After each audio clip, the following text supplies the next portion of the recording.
South India shopping mall the wedding మంత్ర సరికొత్త wedding collection south India shopping mall.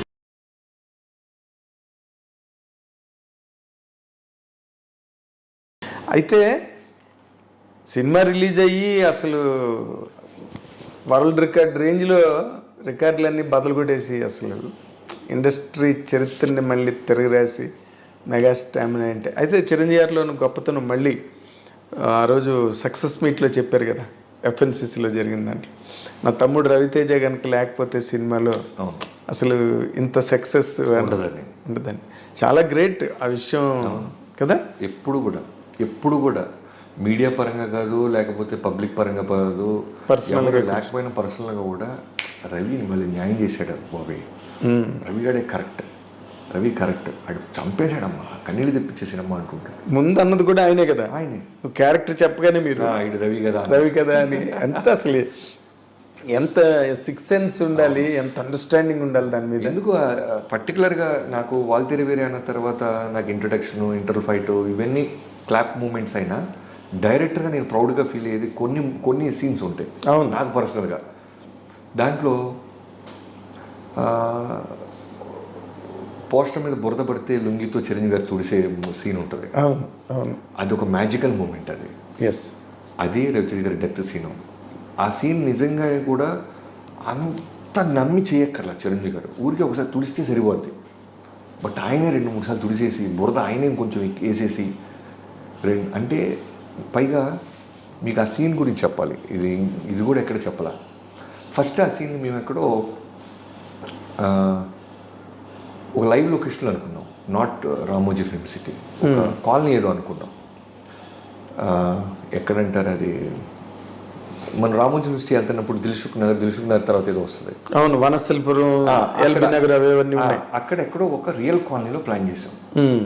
మీకు చెప్పాను కదా, నాకు రెక్కీకి వెళ్ళే టైం కూడా లేదు. ఆ సీన్ ప్రతిరోజు షూటే, exactly 91 days non stop shoot. 91 days. Maybe నాకు తెలిసి మ్యాసివ్ పొరపాటున ఏదన్నా ఒక హాఫ్ డేనో సండేనో లేకపోతే ఆ రోజు పెను తుఫాన్ వచ్చో ఏదన్నా వచ్చి ఆగటం తప్ప 91 days non stop shoot.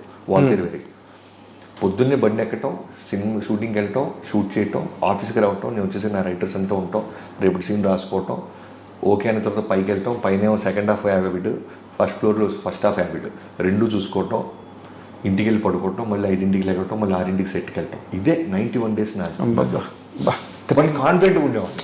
3 months massive course.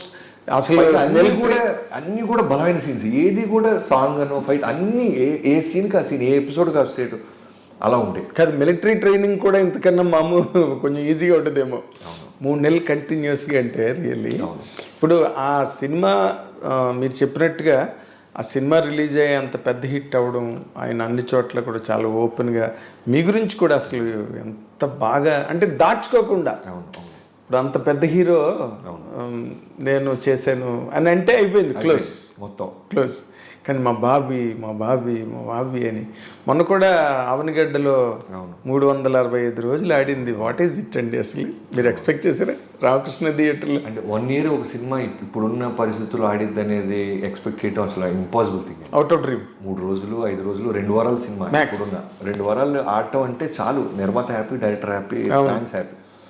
అలాంటిది దాన్ని 300. ఇప్పుడు మీడియా పరంగా నేను హానెస్ట్గా చెప్తాను, ₹1 నిర్మాత దగ్గర నుంచి కానీ డైరెక్టర్ దగ్గర నుంచి కానీ ఆ సినిమా రన్కి ఏ విధమైన సపోర్ట్ మమ్మల్ని అడగలేదు ఎవరు. అది న్యాచురల్గా ఆడిందంటే రామకృష్ణ థియేటర్లో అవినిగడ్డలో ఆడింది ఆ సినిమా. అవును. సో పిలిస్తే నేను మొన్న 2 days బ్యాక్ వెళ్ళొచ్చాను. అవును, ఏదో పిలిచారు, పాపం మన సినిమా ఆడింది, యాజ్ ఎ డైరెక్టర్గా వెళ్ళాలని నేను ప్రొడ్యూసర్గా మైత్రి రవి గారు వెళ్తే మళ్ళీ ప్రీ రిలీజ్ ఈవెంట్ లాగా చేశారు వాళ్ళు. స్వామినాయుడు గారు కావచ్చు, అక్కడ ఉన్న మిగతా ఆ ఊరు రామకృష్ణ థియేటర్కి సంబంధించిన అవినిగడ్డ చిరంజీవి గారి అభిమానులు అయి ఉండొచ్చు. గ్రాండ్ ఒక ర్యాలీ పెట్టి తీసుకెళ్లారు, స్టేజ్ వేసారు, LED స్క్రీన్స్. 1 year గడిచిపోయిందా, మనం ఇంకా రేపు రిలీజ్ 11వ తారీఖు అనే మూమెంట్కి వెళ్ళాము. చిన్న డిజావో ఫీలింగ్ వచ్చింది నాకు, మైత్రి రవి గారికి. డిజావో. ఇప్పుడు ఇన్ జనరల్గా అంటే అక్కడికి వెళ్ళగానే దిగ్గానే ఎలా అనిపించింది అసలు? అదే చెప్తాను కదా, సేమ్ లాస్ట్ ఇయర్ ఈ టైంకి ప్రీ రిలీజ్ ఈవెంట్స్లో ఉండేవాళ్ళం. అవును, 13 రిలీజ్ అంటే అవును. 8వ తారీఖు 9వ తారీఖు అలా జరుగుతూనే ఉన్నాయి ఒకటి వరంగల్లో ఒకటి వైజాగ్లో ఒకటి హైదరాబాద్ ఇలా జరుగుతుండే. అలాంటి మూమెంట్లో ఉన్నావా ఏంటి? ఎందుకంటే మళ్ళీ చిరంజీవి గారు బాస్ పార్టీ పాటేస్తున్నారు, వాళ్ళు పూనకాల లోడింగ్ అంటున్నారు. ఓయేమో మన సినిమా రేపు 13 రిలీజ్ అయిపోతుంది, ఎలా ఫీల్ అవుతారు ఆడియన్స్ అన్న మూమెంట్లో ఉంది. Really great. మీరు అక్కడ మంచి వాళ్ళకి చిరంజీవి గారి అభిమానులకి మంచి చాలా బలమైన వాగ్దానం ఇచ్చి వచ్చారు. మళ్ళీ పూనకాలు తెప్పిస్తాను, యా అంతే కదండి. ఇప్పుడు పెద్ద హిట్ ఇస్తానని చెప్పి ఫస్ట్ సినిమానే వాల్తేరు వీర అయితే మళ్ళీ దాని తర్వాత సినిమా చేస్తే వాల్తేరు వీర అమ్మమ్మ కూడా అవ్వాలి. ఫ్యాంటాస్టిక్. మీకు ఆ కాన్ఫిడెన్స్ ఉండడమే మొట్టమొదటి కీలకమైన పాయింట్, చాలా ఇంపార్టెంట్ ఇంగ్రీడియంట్ అది, మీ కాన్ఫిడెన్స్. అది ఆ కాన్ఫిడెన్స్ వల్లే కదా వాల్టర్ వీరే వచ్చింది. మోర్ దెన్ కాన్ఫిడెన్స్ అంటే మీకు ఒక విషయం చెప్పాలి. చిరంజీవి గారు ఎలా ఉంటుందంటే, నేను ఎందుకు 91 days నాన్ స్టాప్ షూట్ చేశాను దానికి కారణం చిరంజీవి గారి నుంచి దగ్గరగా చూడటం. పని తప్ప వేరే దానికి అసలు స్పేస్ ఇవ్వడం ఆయన. ప్రతిరోజు భయపడుతూనే వస్తాడు సెట్కి. ఈ సీన్ షూట్ జరిగిపోతుంది, దీన్ని ఏమైనా చేయగలమా బాబీ అని అడిగేవాళ్ళు.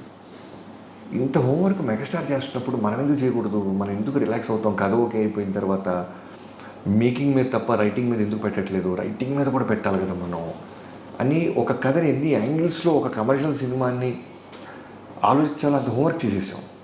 సో అక్కడి నుంచి నాకు మొదలైపోయింది. ఇప్పుడు నేను చేస్తున్న బాలకృష్ణ గారి సినిమాకు కూడా నేను చాలా కాన్ఫిడెంట్గా ఉన్నాను. ఎందుకంటే ఈ సినిమాని ఎన్ని రకాలుగా స్క్రీన్ ప్లే చేయాలి, ఎన్ని రకాలుగా ఒక హీరోని అద్భుతంగా చూపించాలి, ఎన్ని రకాలుగా వండర్స్ క్రియేట్ చేయాలి, అన్నీ హానెస్ట్గా చేస్తున్నాం. అవును. సో అది ఇస్తుంది మాకు ధైర్యం, కాన్ఫిడెన్స్కి. ఎగ్జాక్ట్లీ. ఎప్పుడు రెడీ, ఎప్పుడు సినిమా రిలీజ్ అయినా మేము రెడీ, నాన్ స్టాప్ షూట్ అయినా మేము రెడీ. అంత బాగా ఇప్పుడు చేసిన సినిమాను కూడా టీం అందరితో వర్క్ చేస్తాం. ఎన్బికే 109. యా. అసలు ఏంటి నాకు చాలా మోస్ట్ ఎగ్జిలరేటింగ్ పాయింట్ ఏంటంటే, బాలకృష్ణ గారి అభిమానులు అసలు ఇలా పండగ చేసేసుకుంటున్నారు ఈ సినిమా గురించి అని. అసలు వాళ్ళ రియాక్షన్ చూస్తుంటే ఏమనిపిస్తుంది మీకు? అంటే అదే దీని ఇంటర్వ్యూ టేక్ ఆఫ్ ముందు మీరే ఒక మాట అన్నారు, అతి చిన్న వయసులోనే చాలామంది స్టార్స్, బిగ్ స్టార్స్తో చేసే అవకాశం. ఎస్, అలా I have seen a long way of industry. So అలా పవన్ కళ్యాణ్ గారితో చేయటం, జూనియర్ ఎన్టీఆర్ గారితో, జైల్లో కుశ, వెంకటేష్ గారు, నాగ చైతన్య, చిరంజీవి గారితో చేసిన తర్వాత ఇంకా ఉన్న బిగ్గెస్ట్ స్టార్స్ అంటే మనకి బాలకృష్ణ గారు. ఎస్. సో ఫస్ట్ నుంచి ఆయన సినిమాలు ఒక నరసింహనాయుడు, సమరసింహారెడ్డి, సింహ, అఖండ ఇలాంటి మ్యాచ్. పైగా ఇప్పుడున్న బాలకృష్ణ గారిది ఎలా ఉందంటే అన్స్టాపబుల్ తర్వాత ఎక్కడెక్కడో రూటెడ్ ఫ్యాన్స్, మల్టీప్లెక్స్ ఫ్యాన్స్, చిన్న చిన్న యూత్, మా పాప జనరల్ ఫ్యామిలీస్. అంటే మా పాప అఖండ పాటలు తెగ చూస్తూ ఉంటుంది. ఎందుకంటే ఆ క్యారెక్టర్ సూపర్ మ్యాన్ హీరోగా వాళ్ళు ఓన్ చేసుకున్నారు. అవును. వచ్చి దైవ రూపంలో వచ్చి త్రిశూలం పట్టుకొని పొడిసి తొబ్బుతుంటే పిల్లలు కూడా ఊగుతున్నారు, నవ్వుతున్నారు. సో అలాంటి బాలకృష్ణ గారిని ఇప్పుడు మనం వాల్తేరు వీరే తర్వాత నాకు రావటం నిజంగానే, నీకు అన్నాను కదా రవితేజ గారిని ఇస్తున్నప్పుడు మైత్రి రవి గారు ఎలా అయితే ఒక ప్రేమతో ఒక బండరాయిని వార్నింగ్గా ఇచ్చారో, అలా ఒక బిగ్గెస్ట్ సక్సెస్లో ఉన్నారు బాలకృష్ణ గారు. బ్యాక్ టు బ్యాక్ అఖండ, వీరసింహారెడ్డి, భగవంత్ కేసరి, వేరే స్ప్రీలు ఉన్నారు. ఆయన ఓపెనింగ్స్, ఆయన బిజినెస్, ఆయన ఫ్యాన్ బేస్, ఓవేషన్ ఈ రోజున. యా. సో ఇప్పుడు చిరంజీవి గారి తన తర్వాత బాలకృష్ణ గారికి అనగానే ఆ రెస్పాన్సిబిలిటీ మళ్ళీ యాజ్ ఇట్ ఈస్గా నాకు ఇప్పుడు. మీరు చెప్పిన పాయింట్ చాలా బాగుంది. ఎందుకంటే బాలకృష్ణ గారికి ఉండే బీసీ అభిమానులు, బీసీ సెంటర్స్, మామూలు మాస్ థియేటర్స్ ఇవన్నీ ఉండగా ఈ అన్స్టాపబుల్ వచ్చిన తర్వాత ఈ బికేమే. మీరు మంచి మాట అన్నారు. నేను ఈ కథ రాసినప్పుడు నా ఫస్ట్ మేము ఒక వర్త్ లాగా తీసుకుంది ఏంటంటే, ఫస్ట్ లైన్ మేము స్క్రిప్ట్ రాసినప్పుడు బాలకృష్ణ గారితో project take off before, Balakrishna గారికి ఉండే మ్యాసివ్ బీసీ సెంట్రల్ అభిమానులు ఓట్ బ్యాంక్ లాగా fan base as it is ఉంటుంది. మాస్ థియేటర్స్ బాబీ తీసినా ఇంకా ఎవరు తీసినా ఆ ఫ్యాన్ బేస్ వస్తుంది. అది బ్యాంక్, అది బ్యాంక్. మనం ప్రత్యేకంగా, సో నేను యాజ్ ఎ డైరెక్టర్గా బాబీ అనేవాడు ఒక ఎక్స్మార్క్ క్రియేట్ చేయాలంటే అన్స్టాపబుల్ ఫ్యాన్ బేస్ని కూడా నేను తీసుకురావాలి, మల్టీప్లెక్స్ ఫ్యాన్ బేస్ని నేను తీసుకురాగలిగితే ఆయన ప్రీవియస్ సినిమాల కన్నా మన సినిమా గొప్పగా కనబడుతుంది, ఎక్కువ స్కోర్ చేస్తాను. అంటే రికార్డ్స్ అని నేను మాట్లాడను, ఎక్కువ థియేటర్ రిలీజ్ అని నేను మాట్లాడను, బట్ ముందు సినిమా కన్నా మన సినిమా ఏం చేసాం, మనం ఏం పీకామని మాట్లాడుకుంటే మల్టీప్లెక్స్ యూత్ని, యంగ్స్టర్స్ని విజిలేపించాలి. బాలకృష్ణ గారు ఫైట్స్ చేస్తే చూసాం, బాలకృష్ణ గారు ఎమోషన్ చేస్తే చూసాం. ఎందుకంటే 100 సినిమాలు పై చేసేసాడు ఆయన కూడా. అవును. సో కత్తి మీద సాము చిరంజీవి గారితో బాలకృష్ణ గారితో చేయటం అనేది కత్తి మీద సాము. ఎందుకంటే Exactly. అన్ని అవతారాలు చూసేశారు ఫ్యాన్స్. అవును. కొత్తగా నేను కథ చెప్పలేను. అవును. ఓన్లీ థింగ్ ఏంటంటే వాళ్ళకున్న క్వాలిటీస్ అన్నీ ఉంచుతూ బాబీ అనేవాడు ఇది కూడా చూపించాడు అనేది నేను ఏం చేయగలను అనేది హోంవర్క్ ఎక్కువ చేశాను. ఓ